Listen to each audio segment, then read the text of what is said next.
The cold was the first thing I remember. Not the gunfire, not the screaming outside, not the smell of smoke that had soaked into my hair so deeply that even now, years later, when I walk past a bonfire, my legs forget where I am and they start running. No, the first thing I remember is the cold of that stone floor beneath me. It was Syrian limestone, ancient, cracked, indifferent, the kind of stone that has felt 1,000 years of prayers and tears, and probably knew more about suffering than I ever would. I was lying on my back in the rubble of what used to be a church.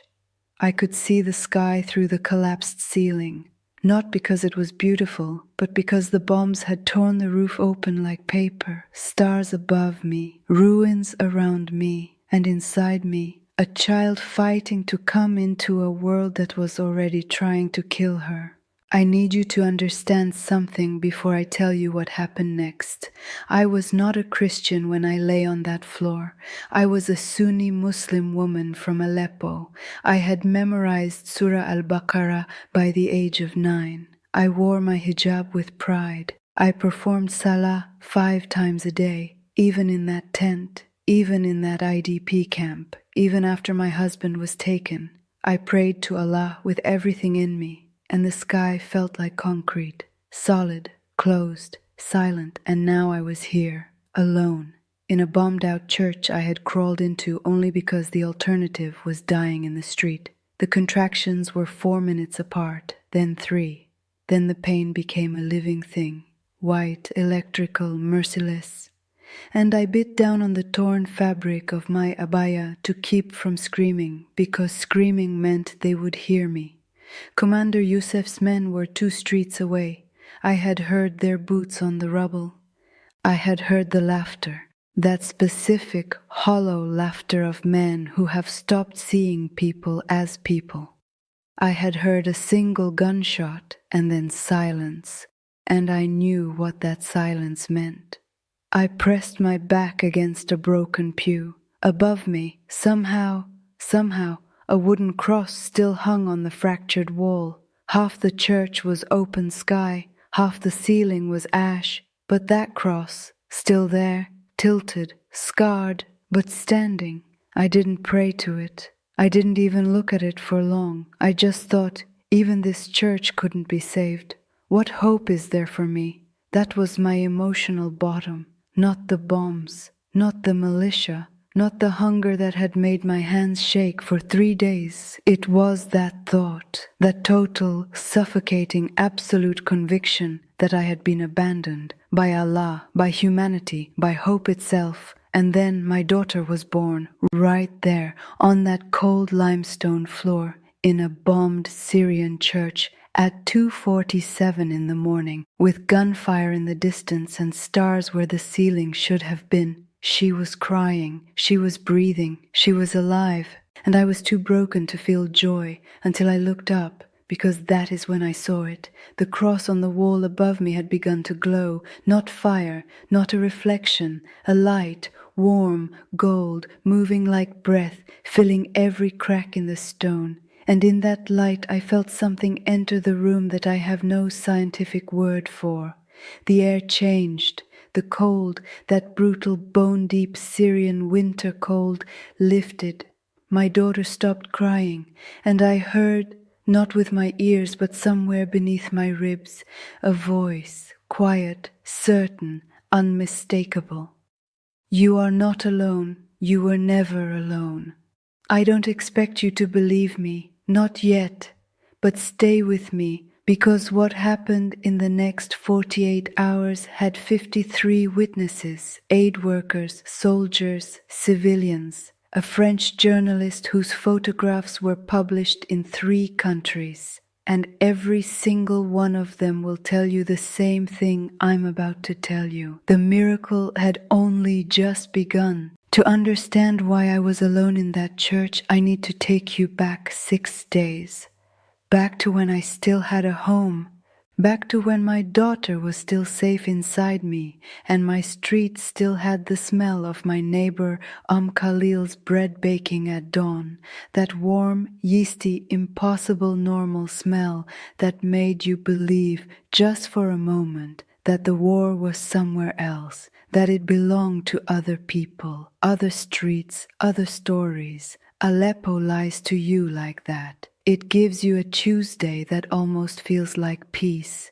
Children kicking a plastic bottle down a rubble-lined alley, an old man playing taule, backgammon, in a doorway like it's 1987, the smell of cardamom coffee drifting from a cracked window. You breathe it in and you think maybe today will be a quiet day. And then the loudspeakers come on. Commander Youssef al-Masri. They announced him like he was a gift, like the neighborhood should be grateful. Commander Youssef has arrived to cleanse this district of apostates and collaborators. All residents will present themselves at the main square by midday. Those who do not come will be considered enemies of the cause. I remember the exact words. I remember them because I have replayed them in my mind 10,000 times, trying to find the moment I should have run. Should I have run then? Should I have run the week before, the month before? When do you know it's too late? I didn't go to the square. Khalil knocked on my door, her face the color of old ash. Nadia, she whispered. That was my name then, the name from my life before. Nadia, don't go. I've heard about this man. From Raqqa, from Deir ez-Zor. When he arrives, the Christians disappear first. Then anyone who helped them. Then anyone who looked at them wrong. She pressed a small bundle of bread into my hands. Her fingers were shaking. That was the small kindness I didn't recognize as a goodbye. I never saw Khalil again. I had seen warlords before. Aleppo had chewed through more commanders than I could count. But Commander Youssef was different, and the difference was not his weapons or his numbers. It was his certainty. I saw him that afternoon from the second-floor window of my apartment, pressed flat against the wall, barely breathing, one hand on my swollen stomach. He was standing in the center of our street like he owned it, which, as of that morning, he did. Average height, neat beard, clean clothes, which was somehow more terrifying than the blood-stained fighters around him. He wore cleanliness like a statement. I am not the one who gets dirty. I am the one who gives orders.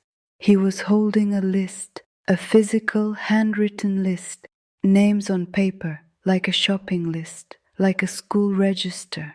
And he was reading names aloud one by one, and men with rifles were moving to the doors beside each name.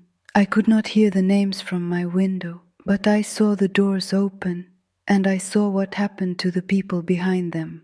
Commander Youssef didn't scream, he didn't rage, he didn't perform cruelty the way some commanders do. For the crowd, for the fear. He simply nodded, a small nod, like a teacher acknowledging a correct answer. And his nod meant continue, and continue meant things I will not describe to you in full, because some horrors deserve to be left in the dark where they belong. What I will tell you is this. 3 families on my street were taken that afternoon. 2 of them were Christian.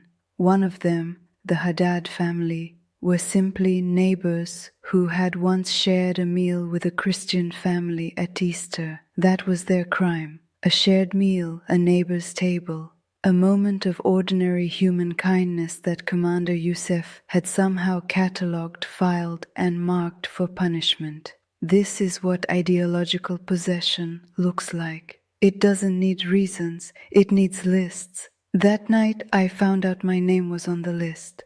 My neighbor's teenage son, Tariq, 14 years old, brave in the reckless way only 14-year-olds can be, slipped a folded note under my door. 3 words in shaking handwriting. Your name tomorrow. I sat on the floor with that note in my hands for a long time.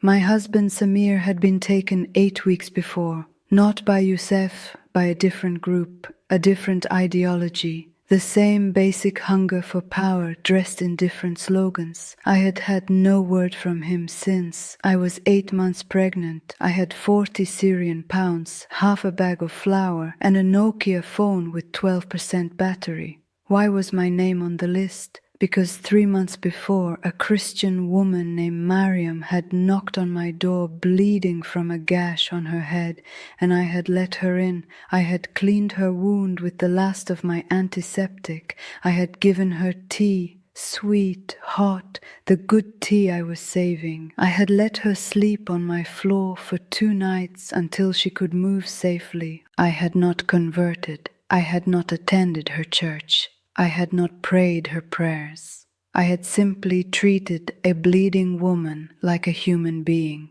and that was enough to earn a place on Commander Youssef's list. I left before dawn. No plan, no destination. I moved through back alleys I had known since childhood, past the baker's wall with the old painted advertisement for Pepsi that had faded to a ghost, past the broken fountain in the small square where I had played as a girl, past the smell of smoke and the silence of abandoned homes. I prayed as I walked, Ya Allah, protect me. Ya Allah, guide me. Ya Allah, I have nowhere to go. The sky began to lighten, pale gray, then pink, that brutal, beautiful Syrian dawn that the sky gives you even when everything below it is dying. I kept walking, and behind me, I could feel it more than hear it. Commander Youssef's men were waking up, and they were coming. I had a 6-hour head start. Maybe. And I had a daughter inside me who had decided, with spectacular timing, that now was the moment she wanted to enter the world. The contractions started just after sunrise. I didn't know yet where I would end up. I didn't know yet about the church. I didn't know yet about the light, or the voice, or the 53 witnesses, or the thing that would happen on the second night that would make a French journalist drop her camera and fall to her knees in the rubble of that sanctuary. All I knew in that moment was that I was hunted, alone, in labor and running out of street, and the only direction left was up. I want to tell you something about silence.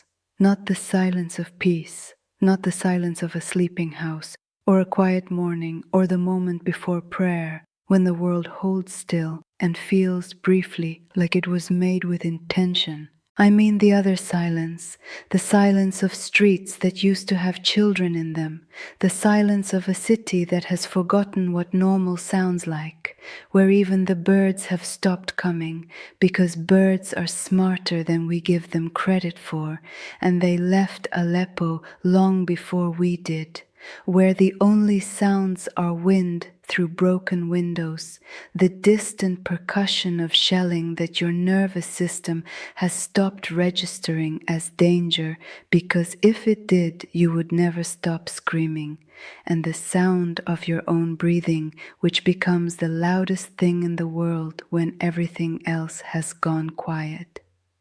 That silence followed me for 6 days. I moved at night and hid during the day. This is survival mathematics, brutal, simple, unforgiving. Daylight means visibility. Visibility means checkpoints. Checkpoints mean Commander Youssef's men with their lists and their rifles and their small, terrible nods. So I slept in rubble, or tried to, while my daughter practiced her kicks against my ribs as if to remind me I am still here. Keep moving for me. The cold was extraordinary. Syrian winter doesn't apologize. It comes in off the desert at night with a knife's edge, that specific dry penetrating cold that gets beneath your skin and sets up residence in your bones. I had my abaya, a thin blanket I had grabbed in those first desperate minutes leaving my apartment, and the body heat of the child inside me. That was my insulation against temperatures that dropped to near freezing after midnight. I found water twice in 6 days. Once from a dripping pipe in an abandoned building, I put my mouth directly against the corroded metal and drank like an animal and felt no shame, because shame is a luxury, and I had run out of luxury somewhere around day 2. The water tasted of rust and dust and something I decided not to identify. I drank every drop. The second time, a young boy, maybe 8 years old, alone, appearing from nowhere in the rubble like a small ghost, handed me a plastic bottle, half full, and then disappeared back into the ruins before I could speak to him, before I could thank him. I don't know where he came from, I don't know where he went, but I drank that water on my knees and I wept, because it was the first act of kindness I had witnessed in days. And kindness, when you are that desperate, doesn't just hydrate you, it breaks you open.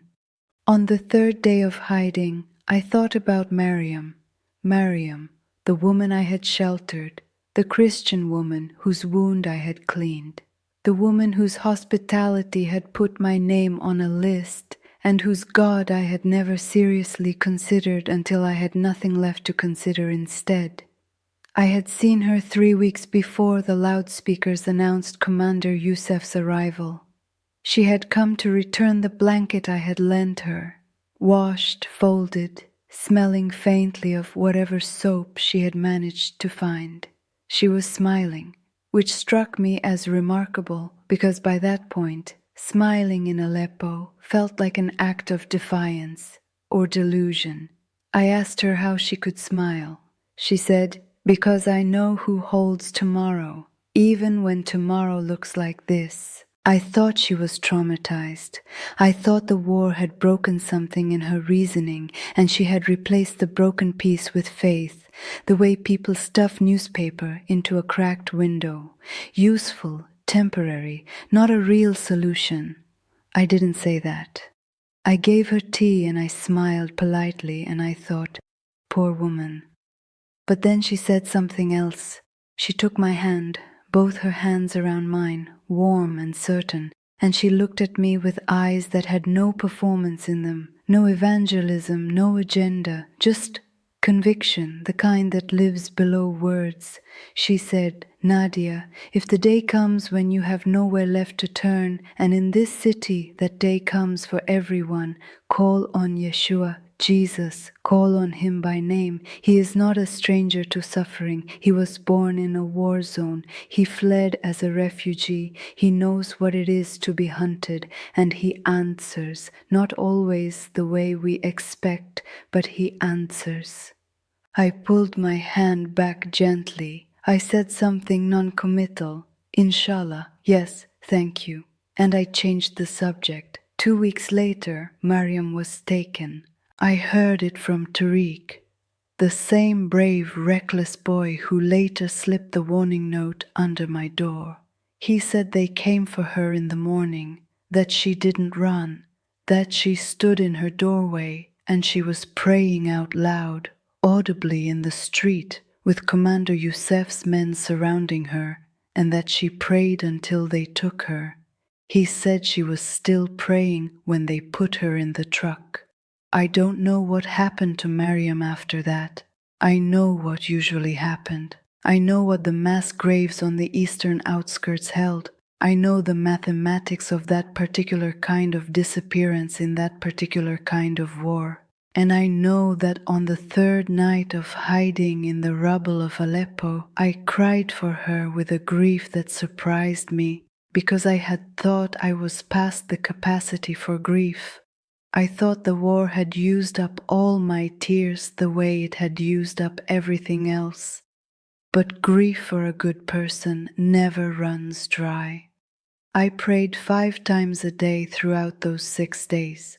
Fajr before dawn, forehead pressed against the dusty floor, whispering so quietly I could barely hear myself. Dur at midday, standing behind whatever wall gave me cover. Asr in the afternoon, Maghrib at sunset, Isha at night. every prayer, every position, every word exactly as I had learned them.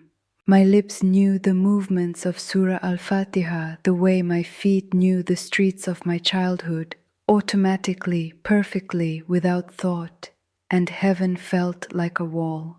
I don't say this to dishonor my faith or my upbringing or the millions of sincere hearts who pray those same prayers.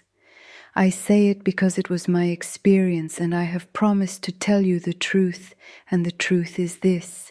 I prayed with everything in me and I heard nothing back, felt nothing back.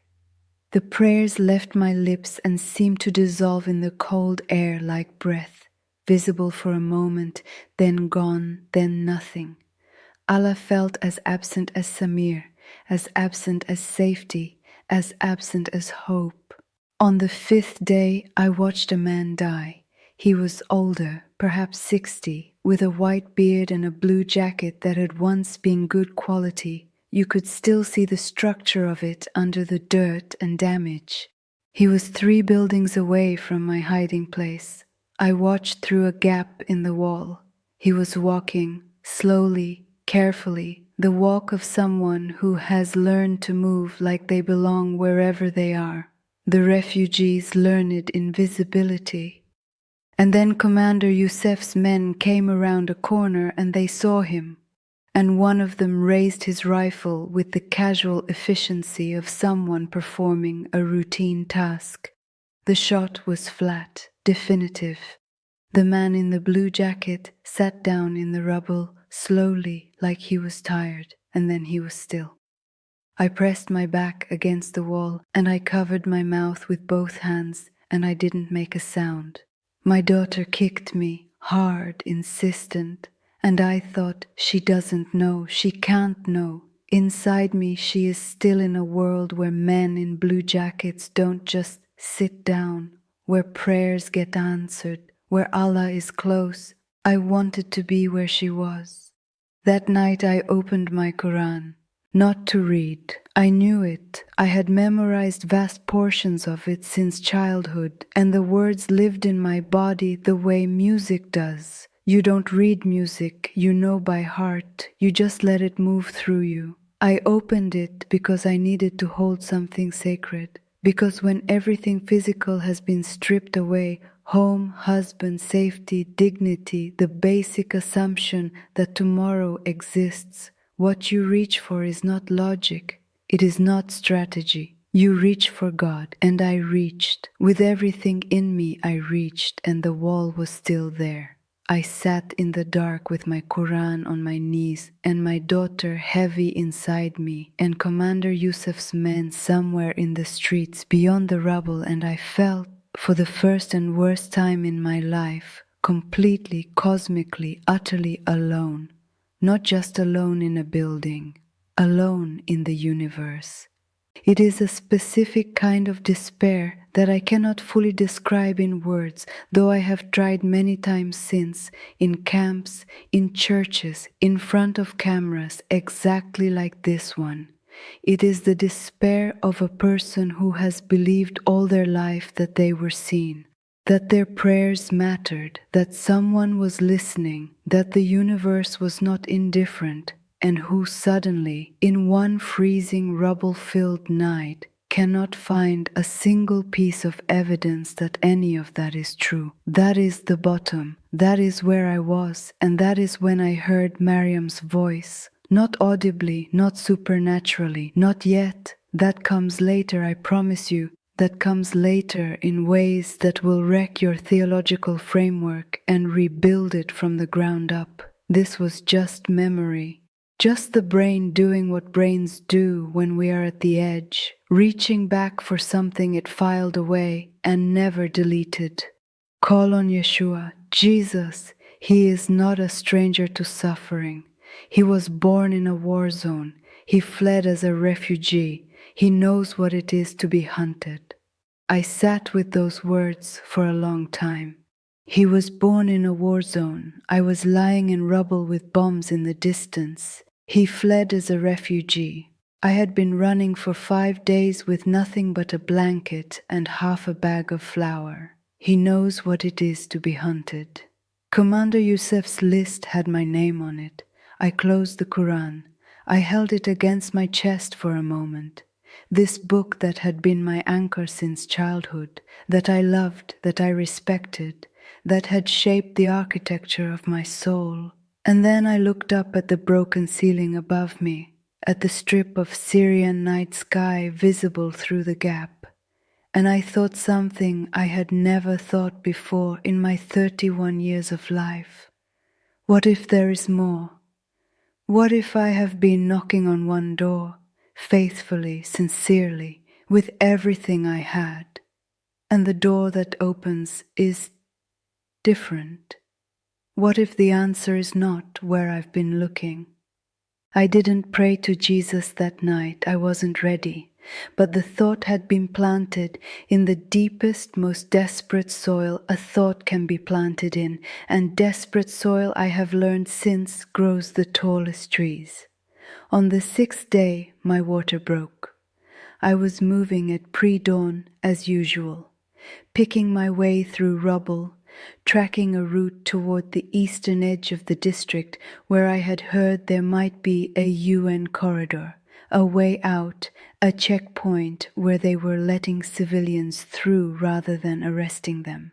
The contraction hit me like a wall. I grabbed the nearest surface, a rusted gate, orange with age, and I held on, and I breathed, and I counted, and I looked up at the sky which was doing that thing again, that brutal, beautiful Syrian thing, where it turns pink and gold over a city that is burning, as if beauty and catastrophe have no opinion about each other. Keep moving, I told myself, keep moving. I looked left, rubble. I looked right, a narrow alley, and at the end of it, visible through the gap between collapsed buildings, the silhouette of a cross, a church, bombed, half collapsed, but standing.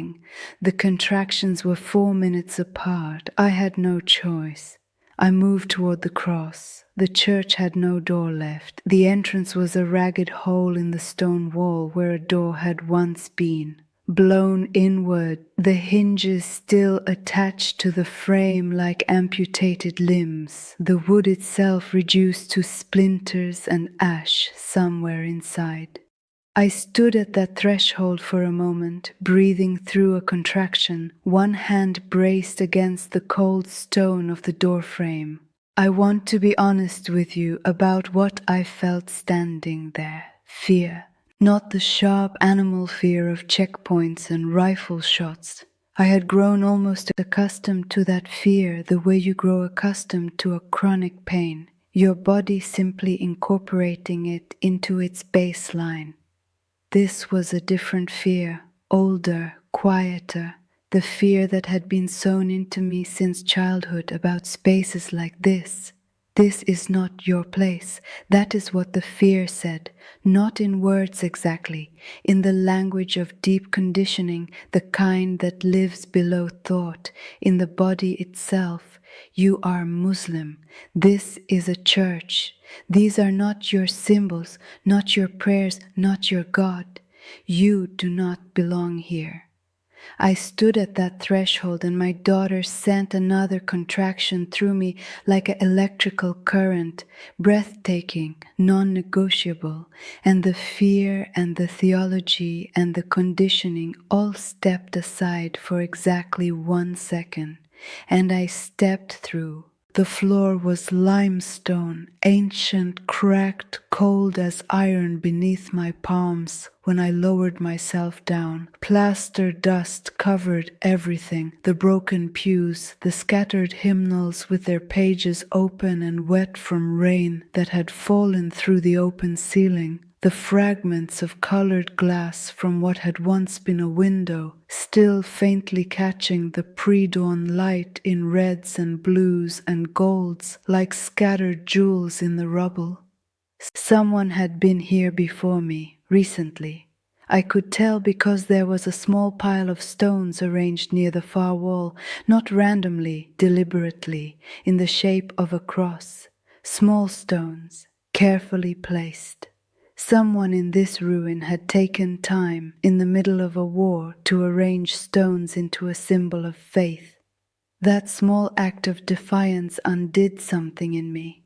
I made it to the base of a broken pew, and I leaned against it, and I breathed, and I waited for the contraction to pass, and I looked around at this place that was not my place, these symbols that were not my symbols, and I felt something I did not expect to feel. I felt like I was allowed to be here, not tolerated, not trespassing, allowed, welcome even, the way you feel welcome in the home of someone you've never met but who has left the light on for you. I didn't understand that feeling. I filed it away and focused on surviving the next contraction. I prayed Fajr as the first light came, or I tried to. I went through the motions, the positions, the words, the architecture of a prayer I had performed 10,000 times, and somewhere in the middle of it, kneeling on that limestone floor in a bombed Christian church, I stopped. Not because I decided to stop, because the words, for the first time in my life, would not come. I knelt there in the silence of that ruined sanctuary with my mouth open and nothing coming out and the cold pressing against me from every direction and my daughter moving inside me, and I thought, what am I doing? What am I actually doing? I had been performing prayer, going through movements, reciting words my mouth knew without my heart's participation, because my heart had gone somewhere very far away, and I didn't know how to call it back. That is not prayer. I knew in that moment that what I had been doing for weeks, maybe months, was not prayer. It was the ghost of prayer, the shape of it without the substance, a habit mistaken for a conversation. And you cannot have a conversation with silence. I looked at the cross for a long time. In Islam, the cross is a complicated thing. I had been taught, not with hatred, but with firm theological clarity, that the crucifixion did not happen as Christians believe, that Jesus, Isa, the prophet, was not killed on a cross, that the cross as a symbol of salvation was a misunderstanding at best, a corruption at worst. I had believed that completely, unquestioningly. But I was 31 years old, 8 months and 3 weeks pregnant, alone in a bombed church in a city being systematically destroyed, and my theology was having a very difficult morning. Because here is what I knew, sitting on that limestone floor. I knew that Maryam, the woman who had knelt at this cross, or one like it, had walked to Commander Yusuf's truck still praying, still. When anyone else would have been bargaining, screaming, collapsing, she was praying, with a quality of peace that had no rational explanation given her circumstances. I knew that every prayer I had sent upward in the past 6 days had returned to me like letters with no address, unopened, undelivered, bounced back. I knew that in 48 hours, maybe less given the pace of my contractions, I was going to give birth on this floor, alone, without medical help, without anyone, and I knew I was terrified. I was so tired of being terrified. I didn't know how to pray to Jesus. I want to be clear about that, because I think people imagine conversion as this grand, orchestrated, theologically informed moment where you understand all the doctrine, where you've read all the right scriptures, where you approach God with the correct vocabulary and the proper framework. I had none of that. I had a broken pew, a cold floor, a cross on a wall, a daughter who was coming whether I was ready or not, and the memory of a woman praying her way into a truck. So I just talked. The way you talk when there is no one left to impress and no performance left to give. The way you talk at 3 a.m. when the pain is too big for careful words. I said, Jesus, just the name, first to see how it felt in my mouth. Jesus. In Arabic it is Yeshua. In the Quran he is Isa. I used them all, every name I knew for him, because I wasn't sure which name he answered to, and I was not in a position to guess wrong. I said, I don't know if you're real. I don't know if you can hear me. I don't know if you answer people like me, people who have never prayed to you before, people who were taught that you are a prophet and not a savior, people who are coming to you not because they've studied their way here, but because they have run out of every other direction. I stopped, breathed through a contraction, kept going. I'm not converting right now. I want to be honest with you. I don't even know what I'm doing. But Maryam said, you know what it is to be hunted. She said you were born in a war zone. She said you were a refugee. My voice broke on that word, refugee. If that's true, I said, and now I was crying quietly into the cold air of that ruined sanctuary. If you actually know what this feels like, the running, the hiding, the praying into silence, the watching people die while you have no power to stop it. If you know what it feels like to be this small in a world this violent. I pressed both hands against my stomach, against my daughter. Then you know what I need right now. I don't have words for it. I don't have a prayer. I need to not be alone in this. I need to know that this child, this little girl who has done nothing wrong, who has never hurt anyone, who doesn't even know yet what kind of world she's being born into, I need to know that someone sees her, that someone is with her, that she is not just collateral in someone's war. I ran out of words entirely. I sat in the silence of that church with my hands on my stomach and my forehead bowed and no more language left in me at all. Just the need, raw and enormous and completely beyond my ability to articulate. Just the need. Nothing dramatic happened.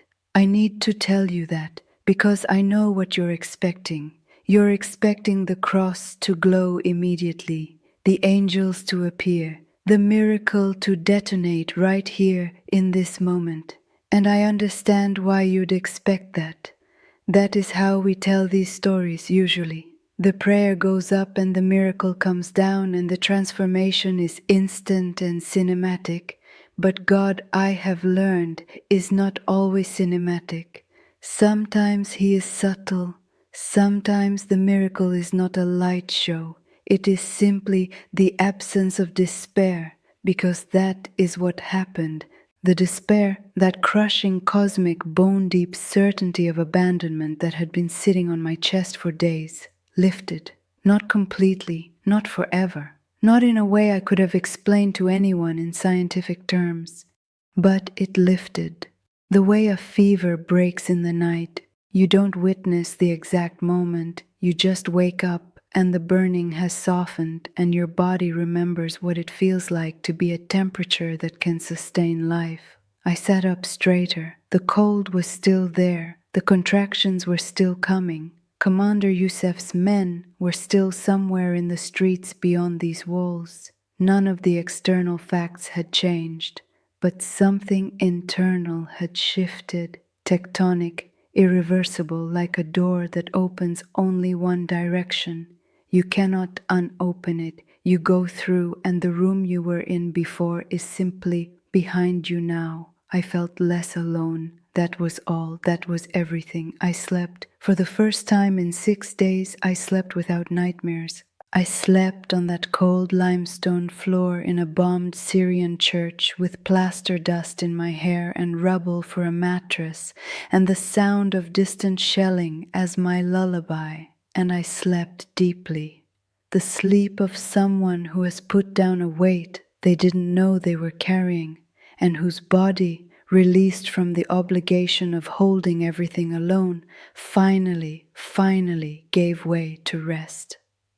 I don't know how long I slept. The light was different when I woke, higher, whiter, mid-morning.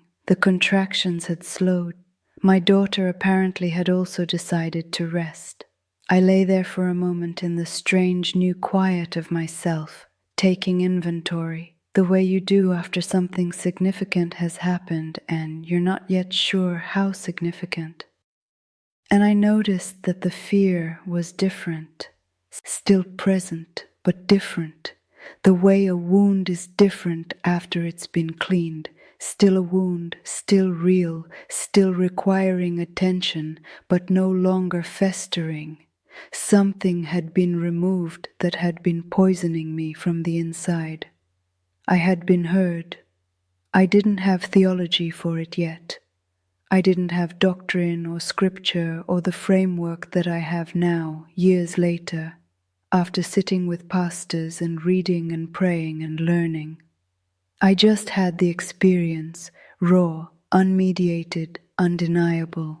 Someone had been in that room with me, and whatever his name, Jesus, Yeshua, Isa, he had been there, in that specific ruined place, with that specific terrified woman. On that specific freezing morning, he had heard the prayer that had no words. I looked at the cross, and for the first time, I didn't feel like a trespasser looking at someone else's symbol. I felt like a person looking at a signpost and slowly beginning to understand which direction it was pointing. I didn't have all the answers. I didn't even have most of the questions yet. But I had something I had not had in months. I had a direction, and I had a name. I whispered it one more time into the cold church air, not as a desperate cry this time, not as a test, but almost as an introduction, as a beginning. Yeshua, the word hung in the air, and somewhere deep inside me, below thought, below theology, in the place where truth lives before language gets to it, something answered, not with words, with warmth. I didn't know it yet, but I had approximately 4 hours. 4 hours before Commander Yusuf's men reached this street. 4 hours before the church I was sheltering in would be searched. 4 hours before the impossible situation I had been running toward. The one with no human solution, no escape route, no rational outcome except death, would arrive at that broken doorway and look me in the eye. 4 hours. And a daughter who had decided that the time was now. The contractions returned, stronger, longer, unmistakable in their intention. She was coming, and somewhere above me, through the collapsed ceiling, through the Syrian winter sky, through whatever distance exists between limestone floors and heaven, I had the strangest, most irrational, most inexplicable conviction that what I had just done in this room, that stumbling, graceless, theologically confused, desperately sincere prayer, had just activated something. I didn't have the word for it then. I have the word now. Grace. The contractions were 7 minutes apart when I heard the first vehicle. I know that detail precisely because I had been counting, timing them the way the women in my neighborhood used to describe.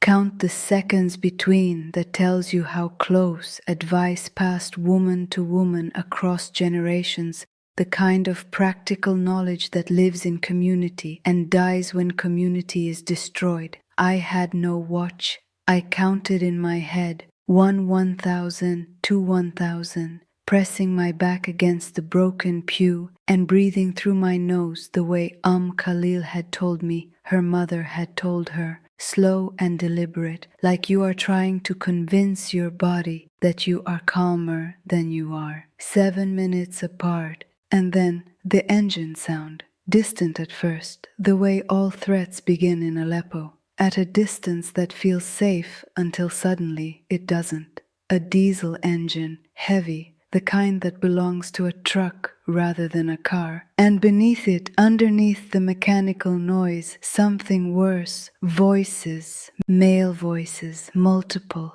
with the specific cadence of men who are searching, not talking, searching. There is a difference in the rhythm.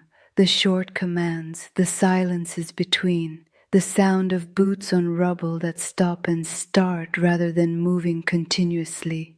When men walk continuously, they are going somewhere. When they stop and start, they are looking. They were looking.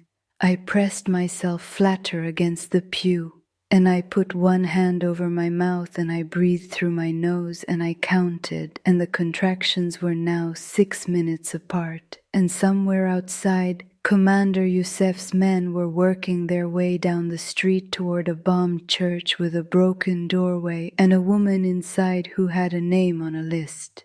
I had perhaps 20 minutes, maybe less. I looked around the church with the specific, desperate focus of a person conducting an inventory of impossible options. The interior was approximately 15 meters long, 8 meters wide. I estimated uselessly, as if the dimensions mattered. The collapsed ceiling had created a partial second floor of debris at the far end, broken timber and stone piled against the back wall in a way that might conceal a person if they could climb it and press themselves into the shadows behind the largest fallen beam. I was 9 months pregnant. I could not climb Rubel. The side walls had 2 window openings, the glass long gone, the frames buckled inward by blast pressure. Both faced the street, both were visible from outside. Useless. The floor was open stone, no furniture intact enough to hide behind. The broken pews were low, scattered, offering concealment only from a certain angle, and only until someone actually entered the building and looked. There was nowhere to go. I understood this with a clinical clarity that surprised me.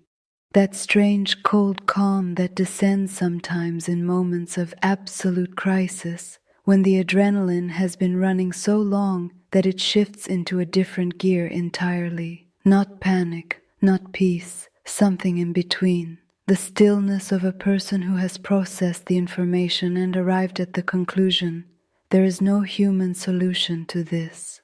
I had known this moment was coming in some part of me since Tariq slipped that note under my door. I had been running from it, delaying it, navigating around it, but it had been patient.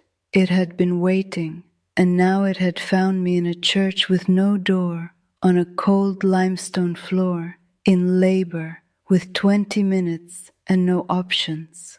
The contraction hit me without warning, fiercer than before, a full order of magnitude beyond the previous ones, the kind that erases thought entirely and replaces it with pure white sensation.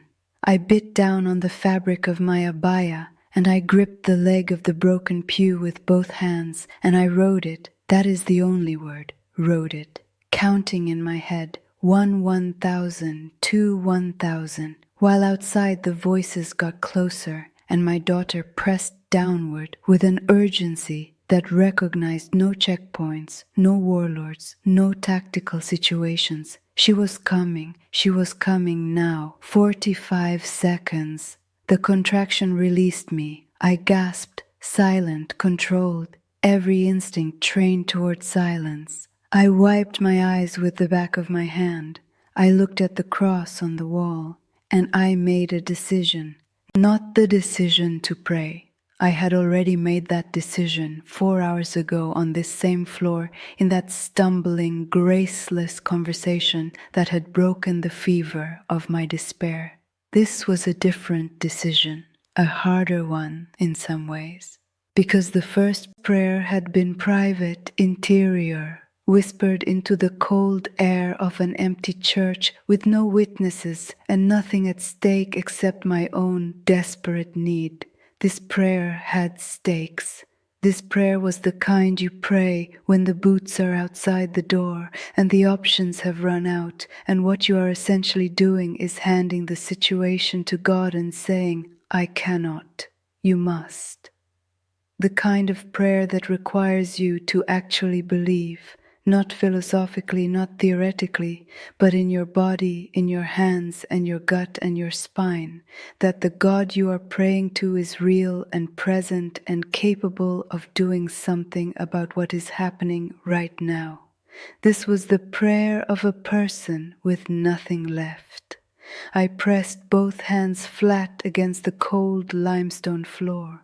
I looked directly at the cross, and I said out loud this time, not whispering, out loud, which felt like the most dangerous thing I had done in 6 days and also somehow the most honest, Yeshua. Jesus, I am about to die. My daughter is about to be born into the hands of men who will kill us both. I have nowhere to go. I have no one. I am not a Christian. I don't even know if I am anything right now. I don't know what I am. But you said, or Maryam said, you said, that you know what it is to be hunted, that you were born in a place like this, that you are not a stranger to this kind of fear. So I am asking you, I am begging you, not for myself. I stopped caring about myself somewhere around day 3. I am begging you for her, for this child who has done nothing wrong, who has never hurt anyone, who deserves to see the world, who deserves a mother. If you are real, if you are actually here in this room, the way I felt you earlier, the way the cold changed, then do something. I don't know what. I don't have a plan. I don't have a request. I need you to be real right now, not later, not in a story, not in a book. Now, I am yours, she is yours. Do what you do, into your hands. I heard the boot stop right outside. The shadow of a man fell across the broken threshold, long, angular, the shadow of someone carrying a rifle, because the barrel extended the shadow's arm into something inhuman. I could hear his breathing that close. I could hear him speaking into a radio, Arabic, clipped, military shorthand, checking the church. Wait. I did not move. I could not move. The contraction came again, monstrous, total, the kind my body had been building toward for hours. And I pressed my abaya against my mouth, and I gripped the pew leg, and I looked at the cross, and I said inside myself, without words, just the raw frequency of pure need, now, please, now. The man at the doorway took one step inside. I saw his boot, black, dusty, the laces tied in a specific double knot I have never forgotten, because the human mind does extraordinary things under extreme stress, and what mine chose to record was the double knot on a militant's boot in the half-second before I believed I was going to die. He took one step inside and stopped. He was looking at the corner, the far corner, the collapsed end, the pile of timber and stone, where there was nothing, where I had already looked and found nothing, no hiding place, no option, no escape. He was staring at it. His radio crackled. The voice on the other end said something. He didn't answer. He was still staring at the corner.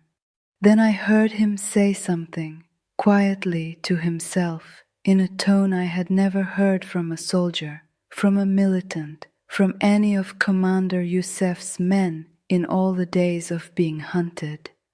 Ma Hatha, what is that? His voice was, I need to find the right word for this, not afraid, not aggressive, bewildered, the voice of a man whose categories have suddenly failed him, whose training has not prepared him for whatever his eyes are currently showing him. He stood there for a long moment, 5 seconds, 10. His radio crackled again, louder, insistent, a commander's voice demanding response. He backed up 1 step, 2 steps, back through the broken doorway, back into the street. I heard him say into the radio, and his voice was different now. The bewilderment hardened into something I can only describe as avoidance, the tone of a man who has decided not to know what he just saw. Clear, nothing here, moving to the next block. And then his boots moved away, and then the engine started, and then the sound diminished and silence. I stared at that corner for a long time. I couldn't see anything, no light, no figure, no visible reason for what had just happened. But the militant had seen something. Hatha. What is that? He had looked into an empty corner of a bombed church and asked, "What is that?" in the voice of a man who needed an answer. And then he had left. I don't know what he saw. I know what I believe he saw. But I promised to tell this story in order, and what happened next in the following hours would answer that question in a way that required 53 witnesses, a French journalist, and a UN medical examiner to document. That comes in the next chapter. What I can tell you about right now is what happened 40 minutes later. My daughter was born at 2:47 in the morning. I know I told you this already at the very beginning when I opened this story with that cold floor and that open sky and that impossible light. But I need you to understand the hours between that militant's boots and that moment. The hours of labor alone in a bombed church with no medical assistance, no pain relief, nothing except the cold stone and the broken pew and the cross on the wall and the name I kept whispering between contractions like a rope I was holding on to, Yeshua, Yeshua, Yeshua. Not as theology, as breath, as the thing you say when you have nothing else. 14 hours of labor, 14 hours on that floor, the Syrian winter pressing in from every broken wall, the distant shelling providing its own terrible rhythm, my body doing what bodies have done in terrible places since the beginning of human suffering, which is continuing, despite everything, despite all evidence that continuing is unreasonable, despite the logic of despair, continuing. And then at 2:47 in the morning, in the ruins of a Syrian church, on the same cold limestone floor where I had prayed my first prayer to a God I wasn't sure existed, she cried, that small, wet, furious, magnificent sound. She cried. She breathed. She was here. I held her against my chest, wrapped in the only clean fabric I had, a scarf I had been saving without knowing what I was saving it for. And I looked up through the collapsed ceiling at the Syrian night sky and the stars that had witnessed everything and said nothing, and I felt the tears running down my face, and I did not wipe them because both my hands were full of the most important thing I had ever held. And that is when I looked at the wall, and that is when I saw the cross begin to glow. I told you about this at the beginning. Now you know everything that came before it. Now you know the 6 days of running, the cold and the hunger and the rust water and the boy who appeared from nowhere with half a bottle. You know Khalil's bread and Maryam's hands and Tariq's 3 words and the man in the blue jacket who sat down in the rubble and didn't get up. You know the 5 daily prayers sent into concrete silence. You know the stone cross arranged by an anonymous hand in a ruined sanctuary. You know the door I stepped through and the name I said for the first time and the fever of despair that broke in the night. You know the militant who looked into an empty corner and asked, "What is that?" and left. Now you know all of it. And now the cross was glowing, and the voice and that voice that speaks below sound in the frequency that bypasses ears and lands directly in the chest, said, "You are not alone. You were never alone." I looked down at my daughter. She was looking up at the light. Her eyes, new, unfocused, the eyes of someone who has never seen anything yet and is therefore seeing everything for the first time, were fixed on the glow from the cross. And on her face, I know how this sounds. I know exactly how this sounds, but I have 53 witnesses, and I am telling you the truth. On her face was an expression that I can only describe as recognition, like she knew that light. like she had seen it before she arrived here, like she had come from the direction it was pointing. The light did not flash. It did not explode into the room the way lightning does, violent, instantaneous, gone before you can process it.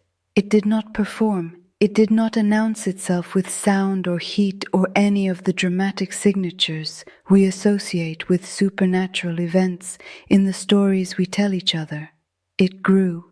The way dawn grows, incrementally, organically, the way light behaves when it is not in a hurry, because it knows it has already won.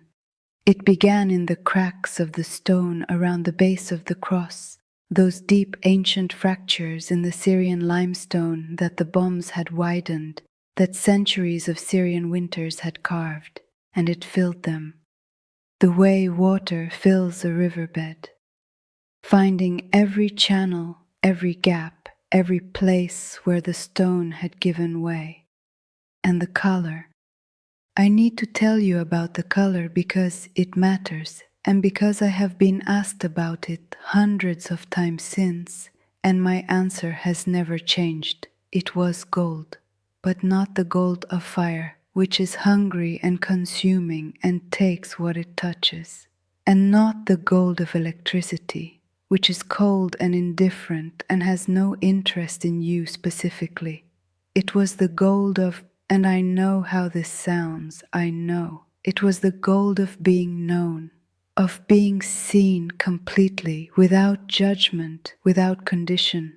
If you have ever been in a room with someone who loves you absolutely and looked into their eyes and felt for one moment entirely visible and entirely safe, that feeling has a color, and the color is what was coming from that cross. I am trying to describe the indescribable. Forgive me. My daughter stopped crying the moment the light reached us. She had been doing what newborns do, that raw, reedy, insistent announcement of arrival, the cry that says, I am here, I am here, I am here. And then the light touched us and she stopped, mid-cry, not gradually, immediately, as if someone had answered her. She looked up at the cross, and the room, I need you to feel this, warmed, not metaphorically, physically. The Syrian winter that had been pressing through every broken wall and open ceiling and cracked stone retreated. I felt it go, the way you feel a draft stop when someone closes a window. The cold that had been my constant companion for 6 days, that had blistered my hands and made my joints ache and turned my breath to vapor, it pulled back, and in its place was a warmth that had no physical source, no fire, no generator, no human explanation, just warmth. I held my daughter tighter, and I looked at that cross, and I said the only word I had left, Yeshua, and the light intensified. I don't know how long I sat in that light. Time behaved differently inside it. This is not poetic language. This is my honest attempt to describe a genuine perceptual experience. The normal flow of minutes, the steady mechanical march of seconds that we use to organize reality seemed to pause, not stop, pause. The way music pauses on a sustained note, holding it, letting it resonate beyond the point where you expect it to end. I was not afraid. This is perhaps the most extraordinary thing I can tell you about those hours, given everything that had preceded them. 6 days of fear so constant it had become my atmosphere. Fear as weather, as climate, as the medium I moved through. And now, in a bombed church, in the middle of a war zone, with a newborn in my arms and a militia somewhere in the streets outside, and no food and no water and no medical help and no plan, I was not afraid. Peace is too small a word for what I felt. Peace suggests the absence of trouble. What I felt was something active, a presence, a company, a weight of, I want to say love, But the word has been used so many times for so many smaller things that I worry it won't carry the freight of what I mean. A weight of love in the room, specific, directed, personal, not a general benevolence broadcast to humanity from a comfortable distance. Particular love. For this woman, for this child, in this exact broken place. I wept for a long time, not from grief, not from fear, from the specific overwhelm of being found, of having been lost for so long in so many ways, and then being found. If you have ever been lost in a way that goes beyond geography, lost in despair, in silence, in the conviction that you are invisible to heaven, then you understand that being found is not a small thing. It is not a relief. It is a resurrection. The first person arrived at dawn. She came the way I had come, through the broken doorway, driven by the same mathematics of desperation. Her name was Hannah. She was perhaps 50 years old, a Syriac Christian woman from the old quarter, and she had been hiding for 4 days in a basement 2 streets away, and she had seen the light, not the sunrise, the light from the church. She told me this as she came through the doorway, stopping the way the militant had stopped, but for entirely different reasons. She stopped because the light was still there, still emanating from the cross, still filling the room with that gold that has no fire in it. She stood in the doorway with both hands over her mouth, and then she dropped to her knees, right there on the threshold, on the broken stone, on her knees, with tears running freely down her face, saying something in Syriac that I didn't fully understand, but whose meaning needed no translation, because it was the same thing I had been saying in Arabic for hours. You are here, you are here, you are actually here. She crawled, I mean this literally, she crawled on her hands and knees across that rubble-covered floor to where I was sitting, and she looked at my daughter, and she looked at the light, and she looked at me, and she said in Arabic, "Who are you?" I said, "I don't know anymore. I think I'm becoming someone new." She understood that perfectly.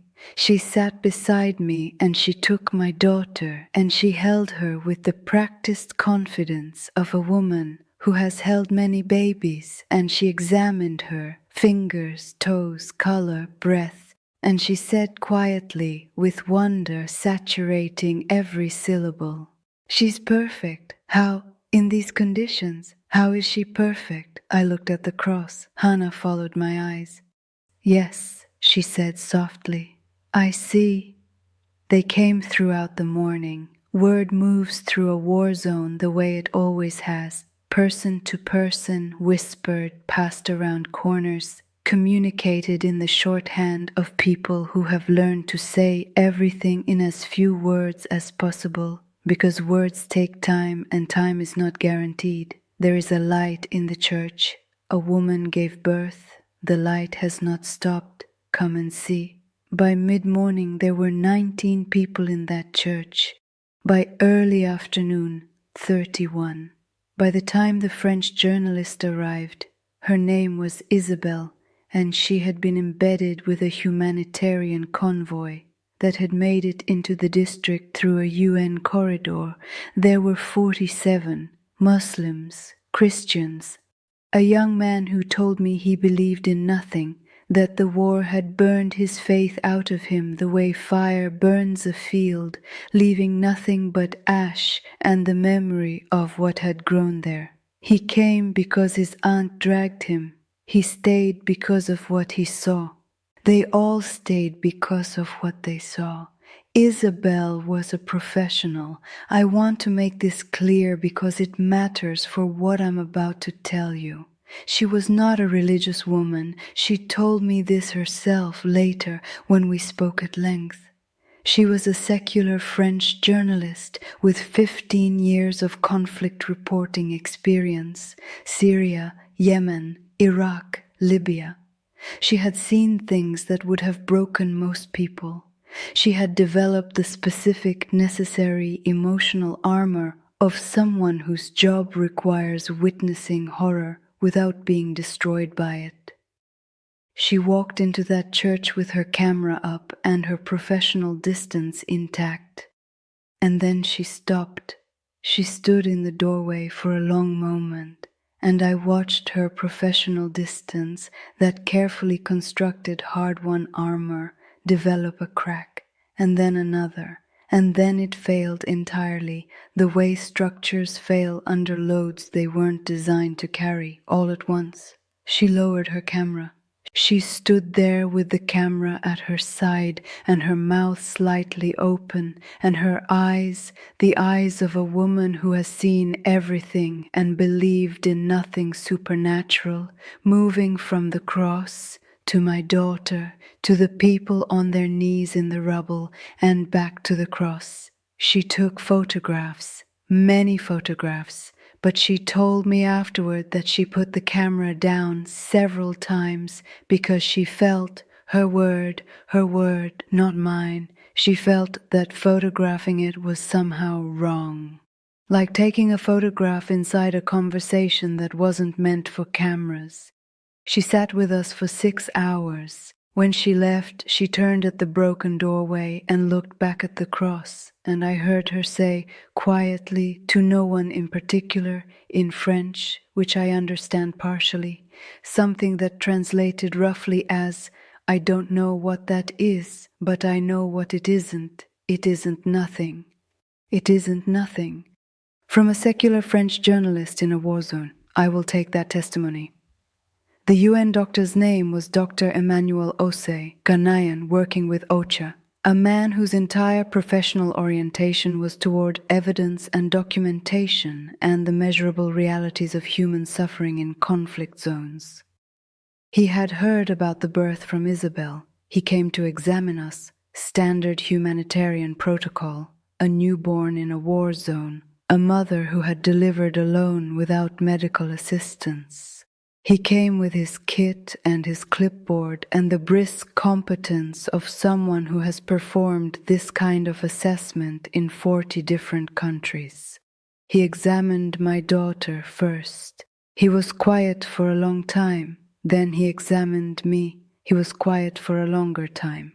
Then he sat back on his heels and he looked at his clipboard and he looked at us and he said, slowly, as if each word required individual authorization from some internal committee that was still in session. "You delivered alone, on this floor, without sterile equipment, without pain management, without any medical intervention, in these temperatures, after approximately 6 days of inadequate nutrition and dehydration." He paused. "Your daughter is a perfect weight. Her color is excellent. Her responses are normal. There is no sign of infection, no hypothermia." Another pause. "You have no tearing, no hemorrhaging. Your vital signs they are normal, not depleted, normal, as if you had delivered in a hospital with full support." He looked at me directly. "Medically," he said, "this is not consistent with what you've described.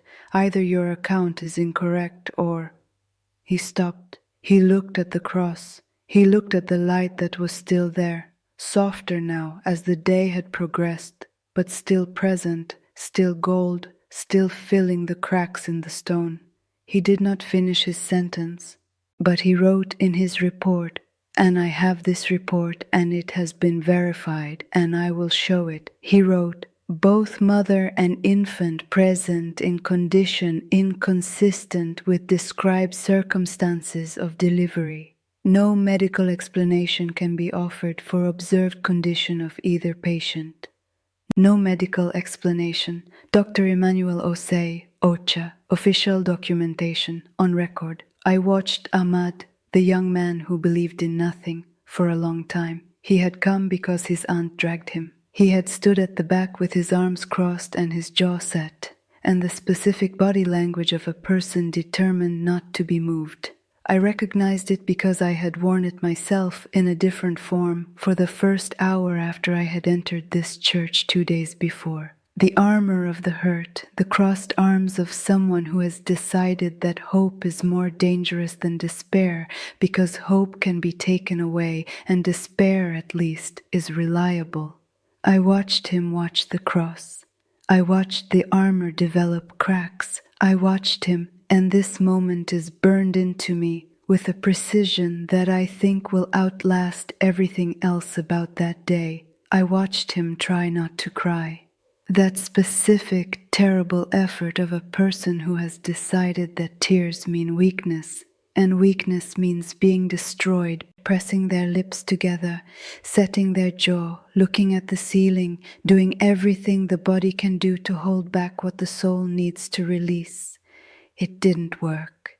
He put his face in his hands. His shoulders shook.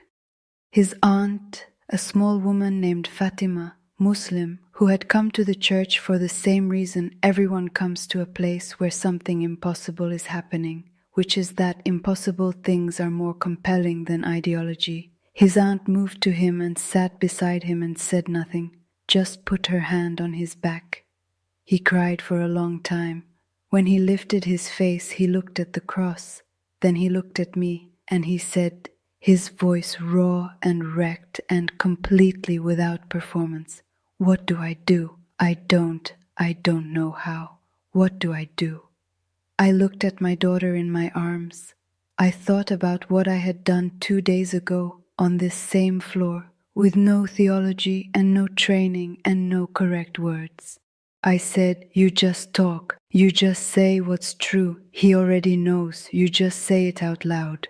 Ahmad looked at the cross for a long moment, and then he talked. I won't tell you what he said. It was between him and God. But I will tell you that Fatima, his Muslim aunt, who had come to see a miracle and had found one, held her nephew while he prayed to Jesus in a bombed Syrian church, and she did not stop him. She held him tighter.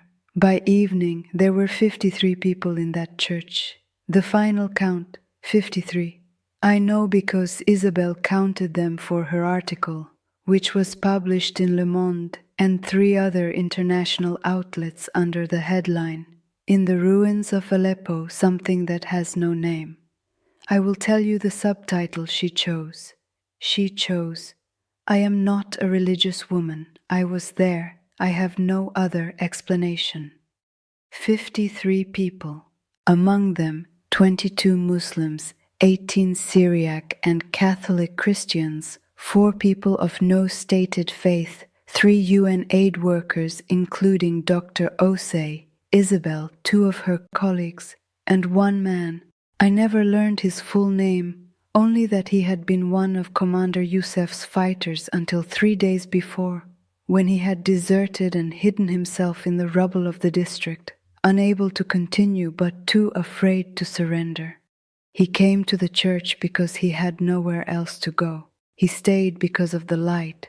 His name was Karim, and he sat in the corner opposite Ahmad, and he looked at the cross with the expression of a man conducting the most difficult negotiation of his life.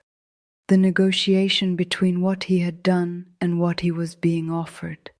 I don't know what Karim decided that night, but I know that when Commander Youssef's men swept the district again the following morning, Karim was one of the people in that church, and the church was not searched, not the second time either, not the third. 53 people sheltered in that church for 3 days, and Commander Youssef's men walked past it each time, every single time. On the 3rd night, I named my daughter. I had been waiting. Some part of me had known, from the moment I felt her moving inside me, that I needed to meet her before I could name her. That her name would come from who she was, not from what I had planned. I looked at her face in the light of the cross.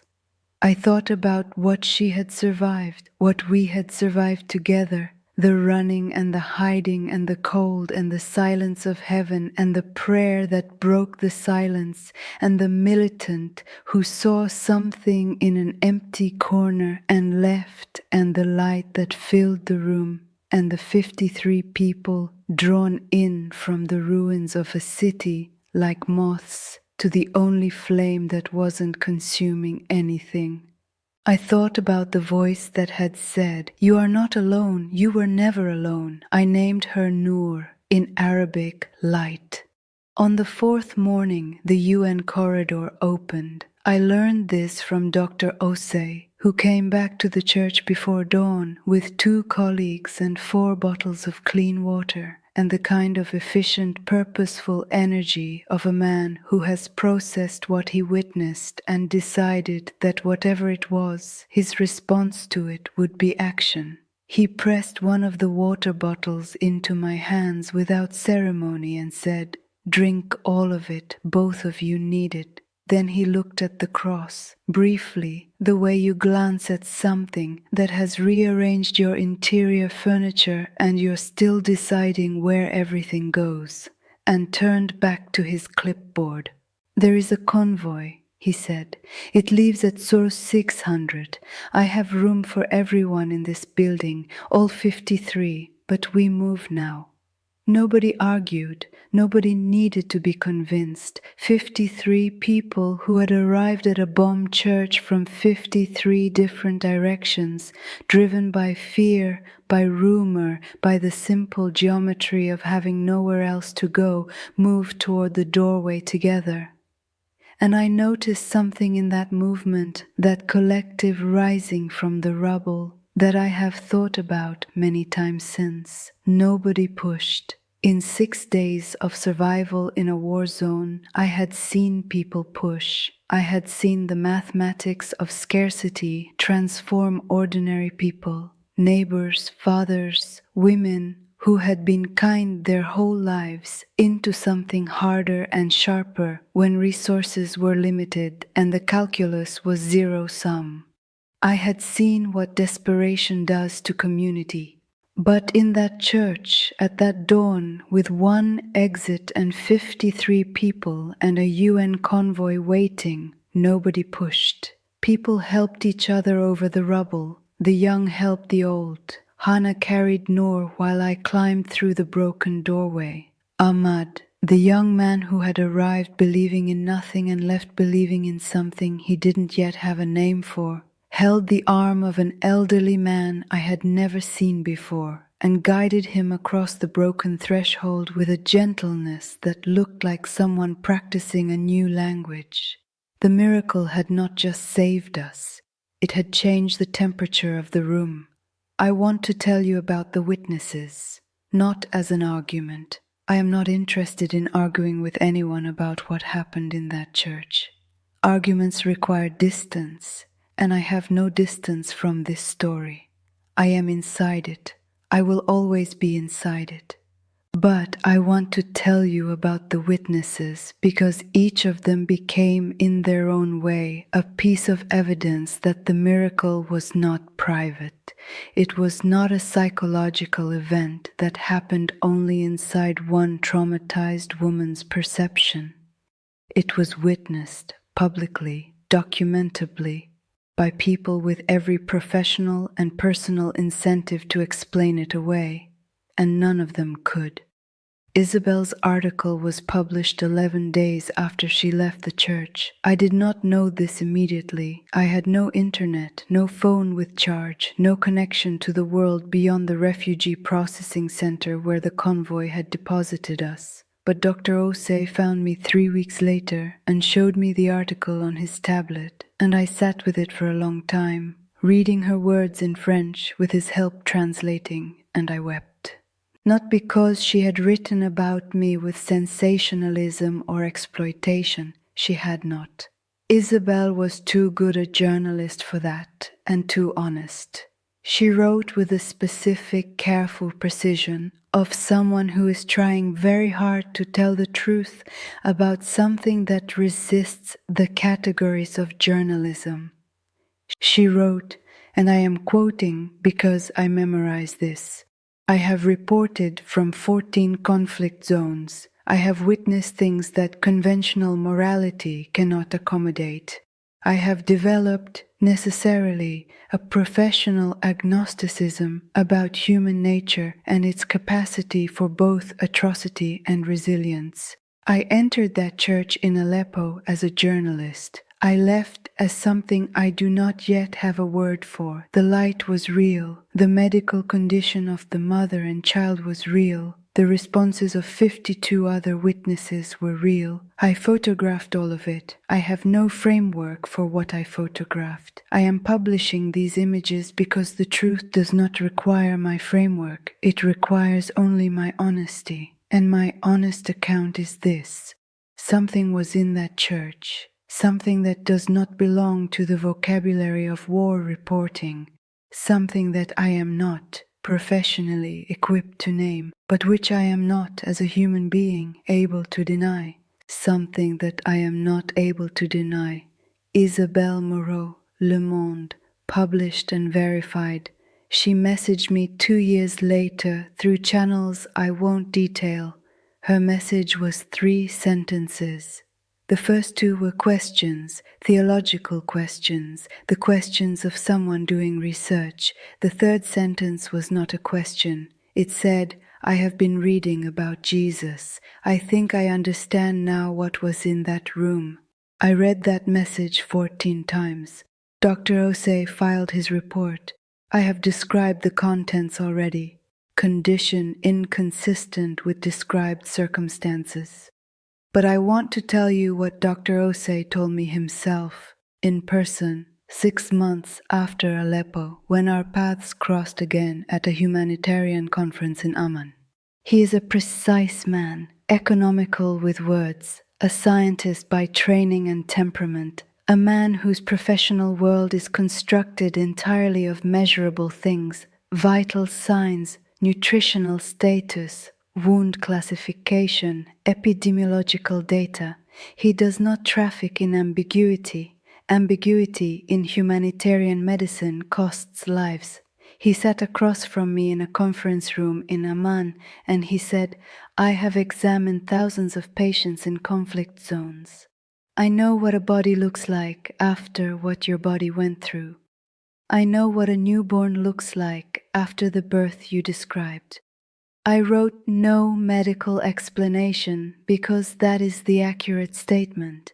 It is the only accurate statement available to me given the data. He paused. I also need to tell you, he said, that I have been attending church again for the first time in 11 years. He said it without drama, without evangelism, simply as a fact being added to the record. 11 years, I said. My son died, he said quietly, 11 years ago, and I decided that a God who allowed that was either absent or indifferent, and either way I was done. He looked at his hands. In that church in Aleppo, he said, I felt something I have not felt since before my son died. I felt that it was not absence, that it was not indifference, that whatever took my son, it was not abandonment. He looked up at me. I don't have a medical explanation for that either, he said, but I am no longer requiring one. Ahmad found me at the camp. It took him 3 weeks. The convoy had separated people to different processing centers, and the bureaucracy of displacement is its own kind of labyrinth. But he found me.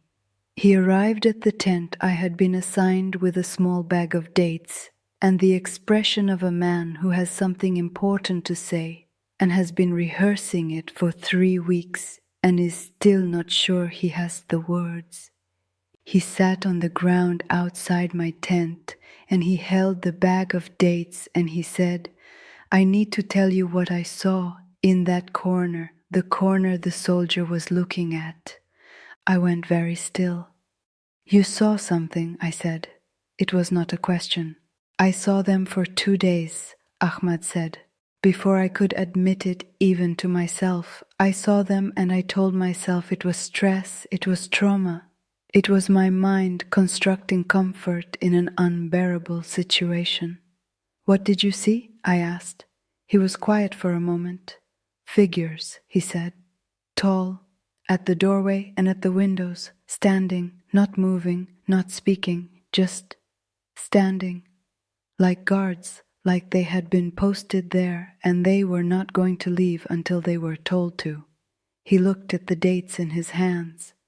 The soldier who came in, he walked toward your corner and then he stopped, and I saw him look at the doorway, at the figure standing in the doorway, and I saw his face change, and I understood then why he left, because I would have left too, except I couldn't leave. Because whatever those figures were, I didn't want to be anywhere they weren't. He looked up at me.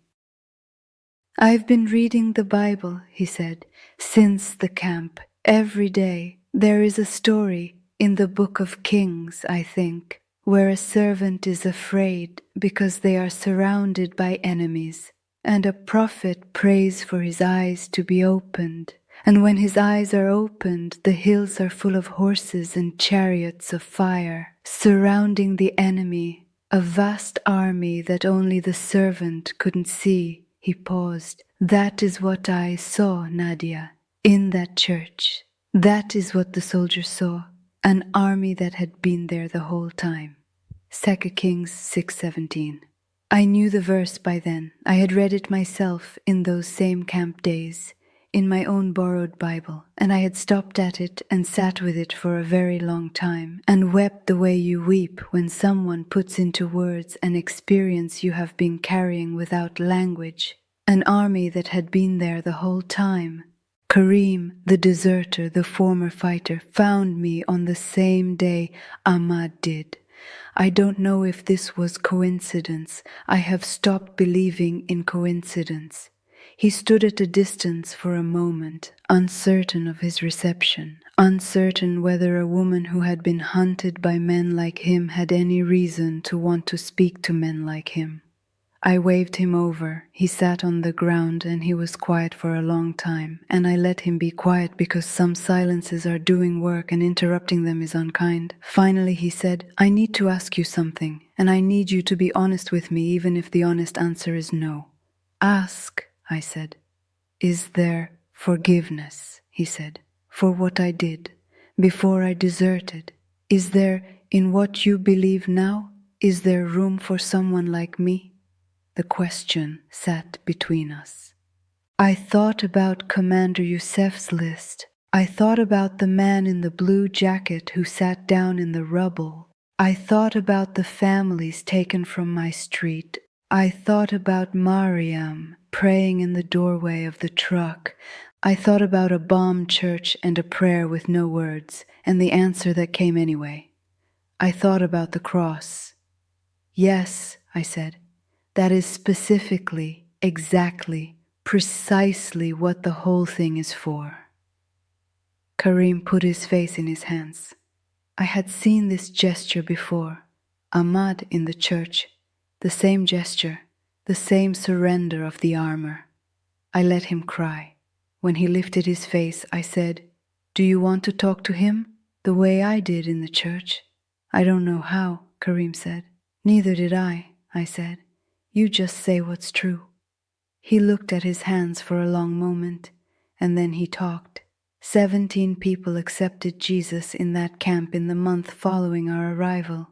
Not because I was a preacher. I was not a preacher. I was a 31-year-old woman with a newborn, and no husband and no possessions, and no country anymore, sitting in a tent in a refugee camp, still learning the faith I had stumbled into on a cold limestone floor.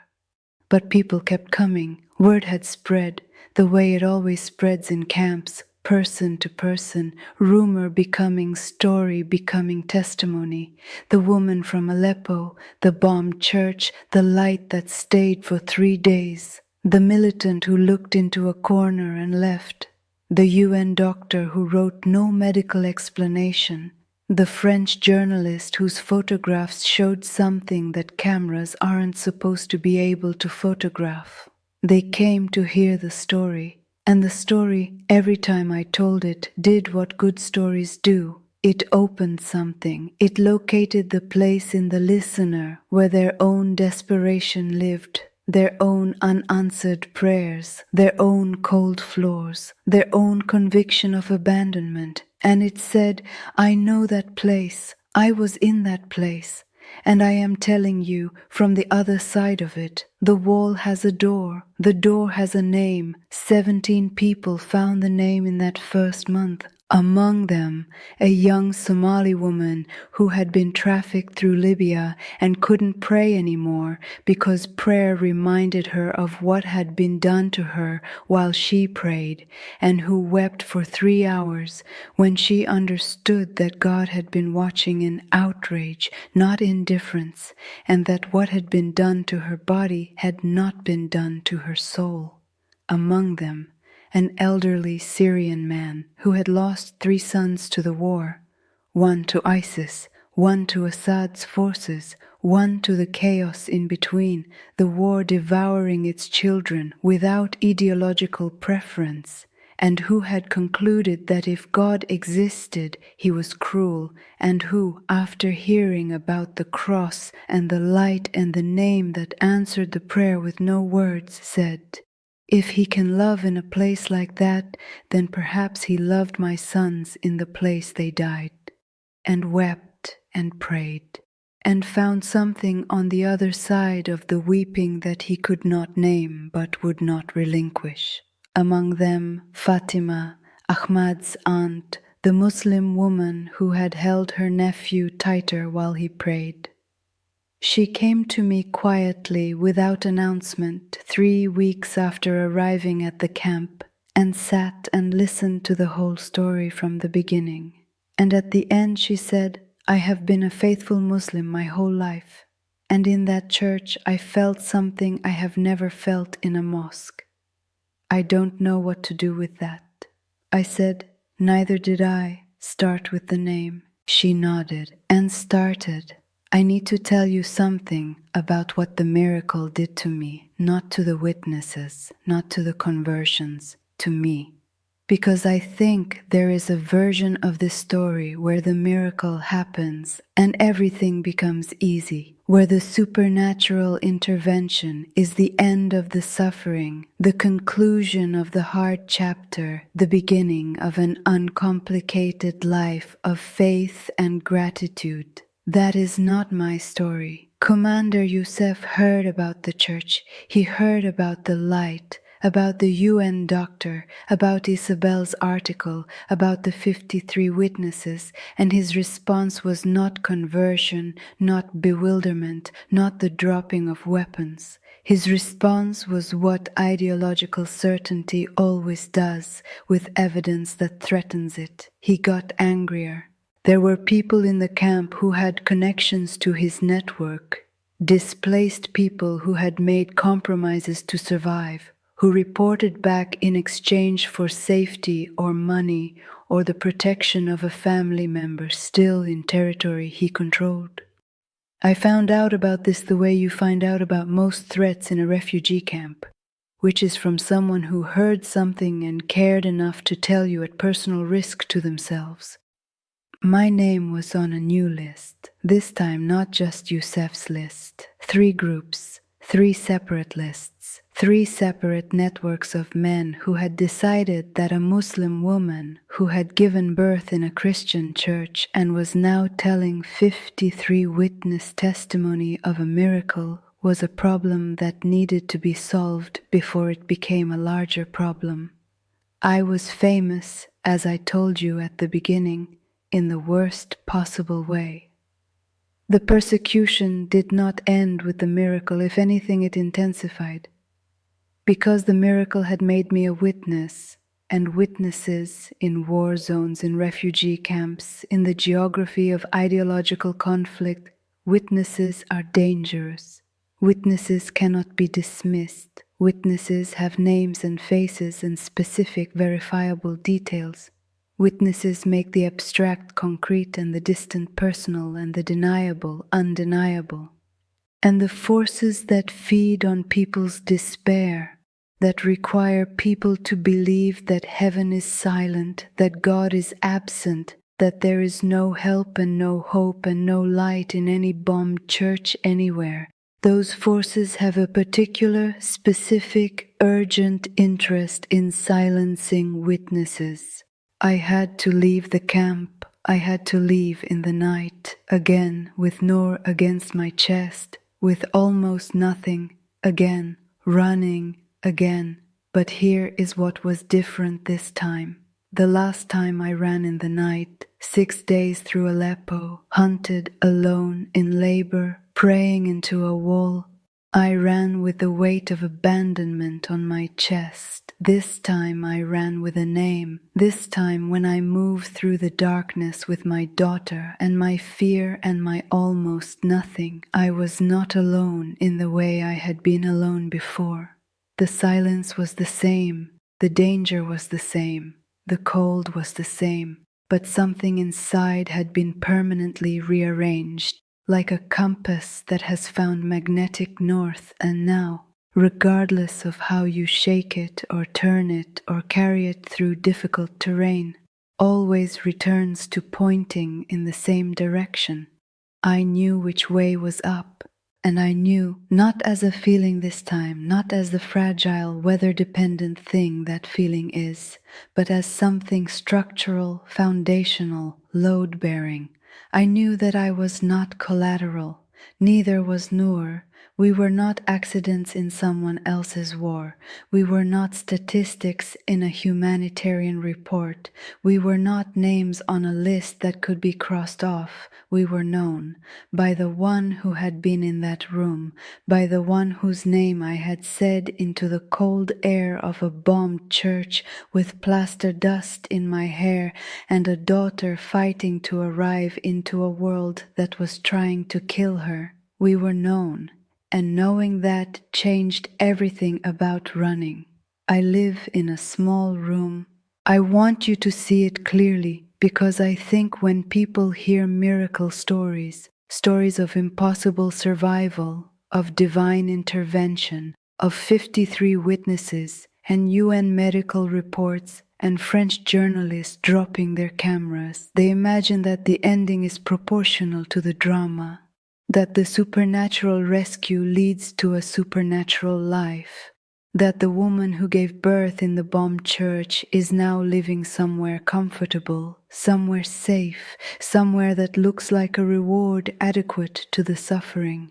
My room is approximately 4 meters by 3 meters. I have a bed, a small table, 2 plastic chairs, a hot plate for cooking, a shelf with 7 books. 5 of them are the Bible in different translations. One is a Syrian cookbook that a church volunteer gave me because she said, "You need something for your hands that isn't grief."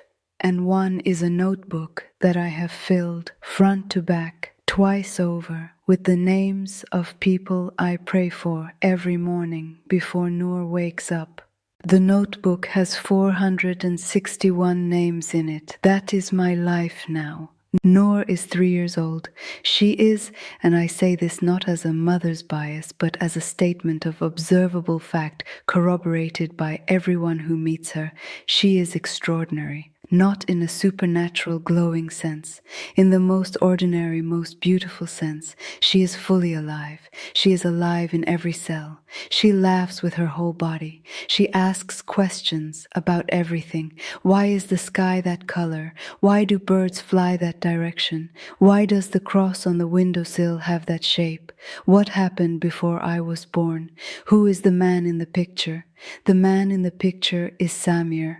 I have not found Samir. I need to tell you this because hope is not the same as denial, and I am not interested in a version of this story that papers over the ongoing cost of survival with easy theology. I pray for Samir every morning. His name is in the notebook. He is in the first 10 entries, written larger than all the others, underlined twice, with the date I last saw him beside his name, the way you note the date of a medical symptom. Precise, documented, not yet resolved. I do not know if he is alive. I know that the God who heard a prayer with no words in a bombed Syrian church in the middle of a winter night is the same God who hears the prayer for Samir every morning in this small room. And I know that the wall has a door. I have been through it once. I will keep knocking. Every day he provides. I want to be specific about this because vagueness is the enemy of testimony. Vague miracles are unconvincing. Specific ones are undeniable. So let me be specific. 3 weeks after I arrived in this country, I won't name it for reasons of safety, but it is not Syria and it is not a camp. I had $17. 17. I had Noor, who was 4 months old and needed formula, and I had calculated with the precision of someone for whom mathematics has become survival, that $17 would cover 4 more days of formula and nothing else. No food for me, nothing. On the 3rd day, a woman knocked on my door. She was a member of the church that had been assigned to support my resettlement case. A volunteer, a grandmother, a woman with kind eyes and the specific unhurried warmth of someone who has been doing good things quietly for a very long time without needing anyone to notice. She had a bag. Inside the bag, formula, enough for 3 weeks, and a small envelope. She said, I was praying this morning and I felt very strongly that I needed to bring this today. I don't know why today specifically, I just knew. Inside the envelope was money, enough to cover the gap, exactly enough, not dramatically more than enough, exactly enough, as if the calculation had been made with full knowledge of my $17 and the specific arithmetic of my need. I stood at my door and I cried, and she held Noor while I cried, and she didn't say anything, which was the right thing to do because there was nothing to say. Some moments are beyond the reach of words and require only presence, and she gave me presence, and it was enough. This is what living in the book of Acts feels like, not lions and pillars of fire every Tuesday. Not dramatic, cinematic, special effects miracles on demand. It feels like a grandmother with a bag of formula arriving on the 3rd day. It feels like exact provision at the exact moment of exact need. It feels like the accumulated evidence, unremarkable event by unremarkable event, that someone is paying attention. That the calculation is being made with full knowledge of your $17 and your 4-month-old daughter and your notebook with 461 names. That someone is doing math on your behalf. I have told this story 1,047 times. I know the number because I mark it every time I tell it, in a church, in a camp, in a living room, in a community center with folding chairs and bad coffee and people who came because someone they trusted said you need to hear this woman. I make a small mark in the back of my notebook. It is a practice I started because I wanted to remember that the story is not mine. The story belongs to the people who need it, and counting helps me remember that each telling is not a repetition. It is a first time for someone in the room. Every single time, something breaks open in the circle. Not always loudly. Sometimes it is very quiet.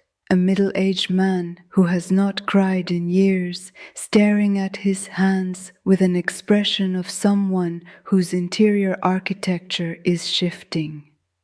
A teenage girl who has been sitting with her arms crossed, having been dragged along by her mother who gradually uncrosses them. A pastor who has been preaching miracles for 30 years and suddenly hearing a first-hand account feels the doctrine he has proclaimed but perhaps not fully believed drop from his head into his chest where it belongs.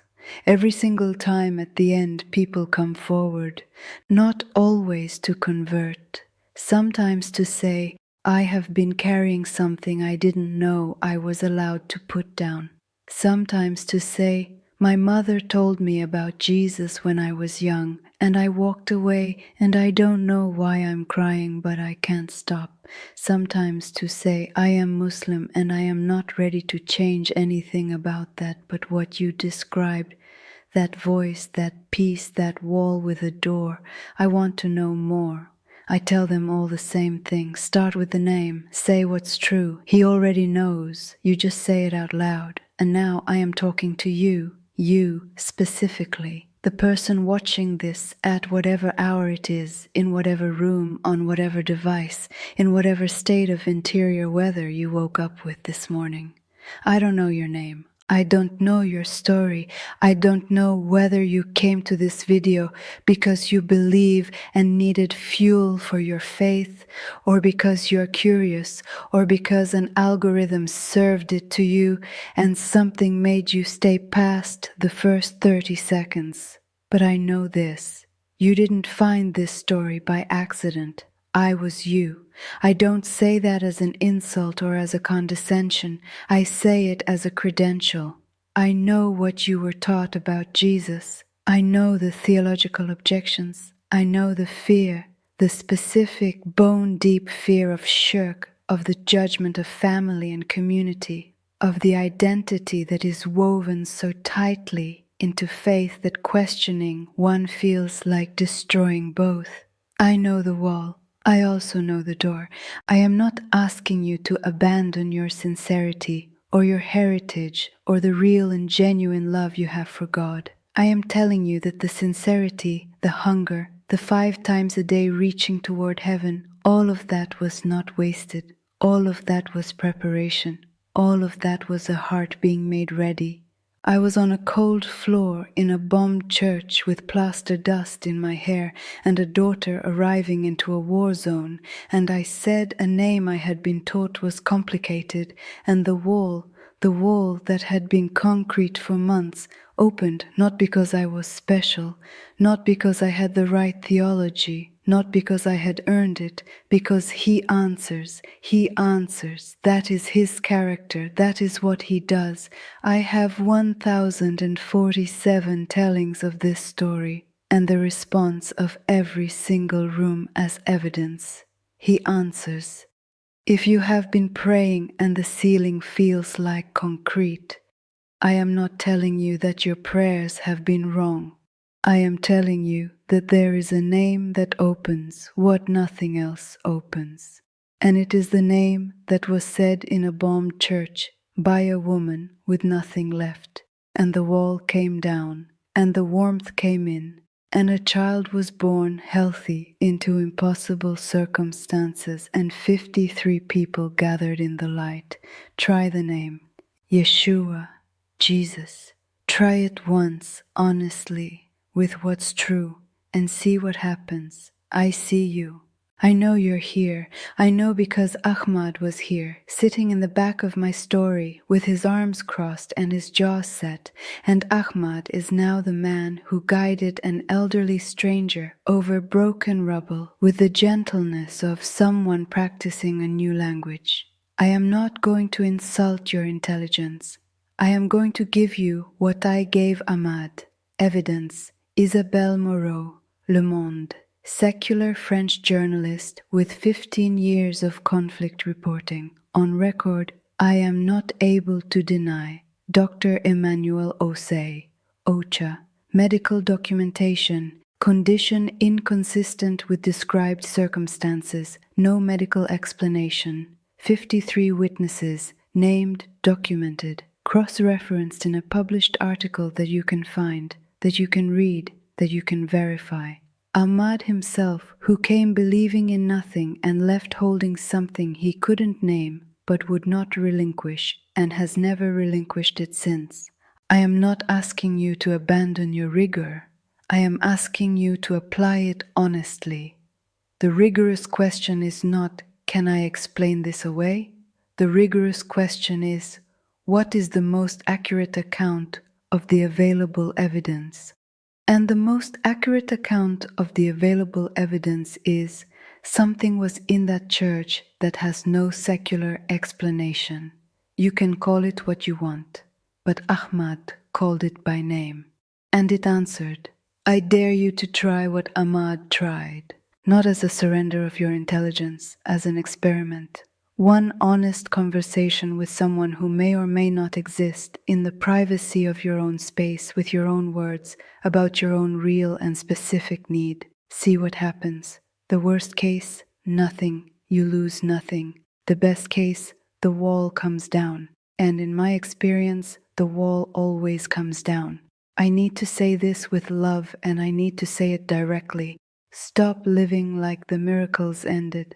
I say this as someone who came to this faith from the outside, who did not grow up with it, who was not handed it as a child, who found it on a cold limestone floor with everything stripped away. I came to this faith with no inherited assumptions, no comfortable familiarity, no theological habit that had softened into routine. I came to it desperate, and I found it alive, not as doctrine, as presence, not as history, as now, not as the record of what God did in ancient times, preserved in a book, admirable and distant, but as the living, active, present tense reality of a God who is still in bombed churches, still hearing prayers with no words, still sending people to knock on doors with exactly the right thing on exactly the right day, still making armies visible to terrified servants, still filling cracks in ancient stone with gold light that secular journalists photograph and cannot explain. He is not a historical figure. He is not a theological concept. He is not a Sunday morning obligation or a cultural identity or a set of moral guidelines that you largely agree with. He is here. He was in that church in Aleppo. He is in your situation, whatever your situation is right now. And he is asking you the same thing. He asked me in that church, which is not a theological examination and not a performance review and not a request for your Sunday attendance record.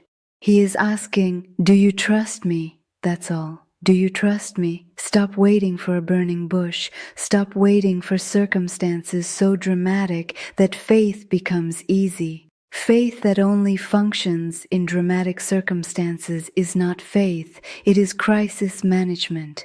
Trust him in the ordinary. Trust him with the $17 and the formula and the names in the notebook. Trust him with the Samir whose fate you don't know. Trust him with the situations that have not resolved, with the prayers that seem to be bouncing off concrete, with the Thursday mornings that have none of the electricity of the Sunday that changed you. He is there on Thursday too, I promise you. I live on Thursday. I live in the small room with the 4-meter by 3-meter walls and the hot plate and the 7 books. I live in the ordinary, and he is there, present, providing, paying attention. The miracles didn't end. You just need to look for them at the scale they're actually operating. I want to tell you something that I have learned in the years since that church. Hope is not a feeling. I need you to hear that, because I think most of us have been treating it like a feeling, like something that arrives when circumstances are good and departs when they aren't, like weather, like something that happens to you from the outside and cannot be chosen or sustained or built. Hope is a decision. It is the most radical, most countercultural, most actively resistant decision a human being can make in the face of evidence that despair is more reasonable. I made that decision on a cold floor, not because the evidence supported it. The evidence was comprehensively against it. A war, a militia, a list, a labor, alone, winter, no food, no water, no plan, no human help within reach. I made the decision because a woman named Maryam had walked to a truck still praying, and something in that image, that specific, impossible, unreasonable image, planted a question in me that despair could not answer. What does she know that I don't? I found out. And what I found out is this: there is a God who is not distant, who is not abstract, who is not the property of any single tradition or language or building or ideology, who does not wait for you to have the right words or the right background or the right level of desperation to qualify for his attention, who was in a bombed church in Aleppo at 2:47 in the morning, who heard a prayer that had no words, who warmed a room that had no fire, who held off a militia with an army that only one deserting soldier and one traumatized unbeliever could see, who sent a grandmother with a bag of formula on exactly the right day, who fills the cracks in ancient stone and the cracks in ancient hearts with gold light, that God is available to you right now, exactly as you are, in whatever room you're in, with whatever you have left, which is enough. It is always enough. I want to pray with you, not over you, with you, because I am not a pastor and I am not a theologian and I am not someone who has arrived at a place of such complete resolution that I speak to you from high ground. I am a woman in a small room with a sleeping daughter and a notebook full of names and an ongoing prayer for a husband I cannot find. I am in the middle of the story, just like you, so let's pray together from the middle, from exactly where we are, with exactly what we have. Jesus, I don't know if you're real, but I want to know. I have been carrying something that is too heavy for me. I have been praying into silence, or I have not been praying at all because silence became easier than the ache of reaching and not finding. But I'm here now, in this room, at this hour, with this screen and this story and this specific, unresolved, unsurrendered need that I have been managing alone for longer than I should have had to. And I'm asking if you can do for me what you did for that woman in that church. If you can hear a prayer with no words, if you can warm a room that has no fire, if you can feel the cracks in the places where I have broken, I'm asking. I'm here. Show me that you're real. I am yours. Amen. Her name means light. She was born in a bombed church. She drew a picture of that night, the woman, the baby, the glowing cross, the stars through the broken ceiling, and put it on the windowsill next to the cross because she is 3 years old and she already knows that her story is a good one, that it is a story worth displaying, worth telling, worth being. Commander Youssef's list had my name on it. God's list had it too. And God's list, I have learned in this small room, in the middle of this still unfinished story, with the notebook and the hot plate and the Syrian cookbook and the 461 names. God's list is the only one that matters, the only one that lasts. The only one written in something that doesn't wash away. I am Nadia. My daughter is Noor. We are alive. We are not collateral. We are not accidents. We are not the footnotes of someone else's war. We are the testimony. And if you have heard it, if it has found you in whatever room you're in, at whatever hour, then you are part of it now too. Welcome. The light is real, and it has been here the whole time.